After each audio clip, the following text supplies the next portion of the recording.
अस्सलामु अलैकुम वरहमतुल्लाहि वबरकातुहू।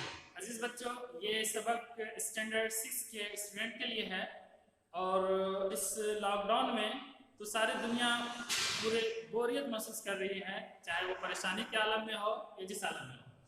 तो आज का जो सबक है एक ऐसा एंटरटेनमेंट वाले सबक है जो मुसन्निफ की बचपने की बीती हुई बातों के ताल्लुक से है। और ये चैप्टर 3 का पार्ट 1 जो पढ़ेंगे वो उसका नाम है हाय रे सर्दी। हाय रे सर्दी। अभी गर्मियों के मौसम से हम लोग जूझ रहे हैं, लेकिन कुछ बारिश भी हो रही है। तो मुसन्निफ ने अपने बचपने की हालात ज़िंदगी के ताल्लुक से जो चीज़ें लिखी है वो इस सबक में है, हाय रे सर्दी। इस सबक में मुसन्निफ ने सर्दी से मुताल्लिक अपने बचपन की कुछ दिलचस्प यादें, दिलचस्प कहते हैं कि ऐसी बातें जो बहुत ही लुभाव और थोड़ा सा मज़ाहिया चीज़ें। इसमें से पहले जब बात की है तो वो शेर के जरिए हाय रे सर्दी, हाय रे सर्दी, हाय बदन में बर्फ सी भर दी। सर्दी एक ऐसी चीज़ होती है कि बदन को बर्फ से भर देता है। अब आगे देखें, ये नज़्म हमने दूसरी क्लास में ही पढ़ी थी। अक्सर मौके पे मौका ब मौका कभी कभी गाते थे। इस पर कई मरतबा हमें अब्बा हुजूर की डांट भी खानी पड़ती।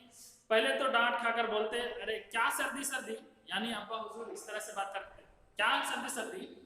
लेकिन फिर वालदा को आवाज देते हुए कहते, अरे देखती हो ये नामाकुल बेटा, नामाकुल बेटे को देखती हो, इतनी गर्मी पड़ रही है, लोएं चल रही है और ये हाय रे सर्दी की रट लगा रहा है। इस वक्त तो हमें उस नामाकुल लफ्ज के माना है क्या मालूम, मुझे पता नहीं था। अलबत्ता इतना जानते थे कि जब हम कभी कोई गलती करते या कोई ऐसी गलती हो जाती तो इस तरह से वालिद हमें डांटते और फटकारते। देखती हो इस नामाकुल बेटे को, जब कोई अच्छा काम कर लेते तो अब्बा हुजूर कहते, वाह ये मेरा बेटा है। तो हमें समझने में परेशानी होती थी कि मैं किसका बेटा किसका हूँ, आखिर बेटा किस एतबार से अपने वालिद का हूँ।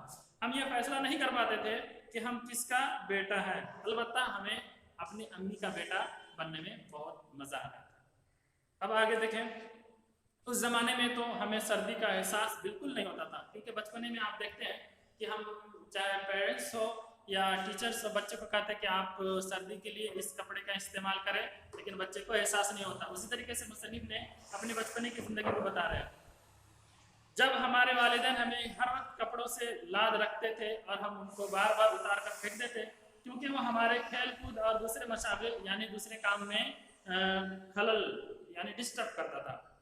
कपड़े ना पहनने पर वालिदैन की डांट सुननी पड़ती, मौजे को क्यों उतार दिए, सर पर टोपी क्यों नहीं ओढ़ी, अरे कान क्यों खोल रखे हो, इन्हें मुखलस से क्यों नहीं ढके, वगैरह वगैरह। इन सारे अल्फाज को सुन सुन करके हम परेशान होते।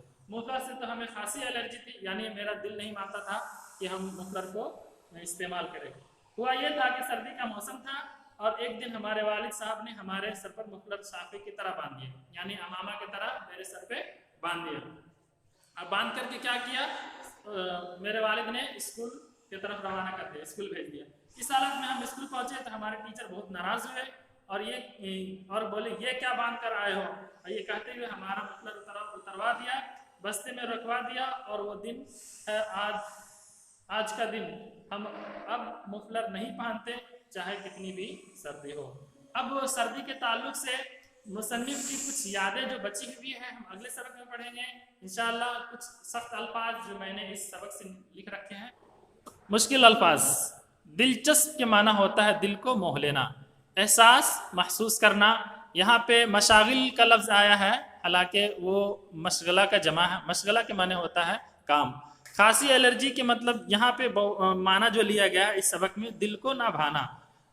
साफे इमामा की तरह जो चीज़ें बांधी जाती सर पे, पगड़ी, उसको कहते हैं साफा। बस्ता के माना बैग। इन्हीं अल्फाज के साथ ये चैप्टर 3 का पार्ट 1 मुकम्मल हुआ।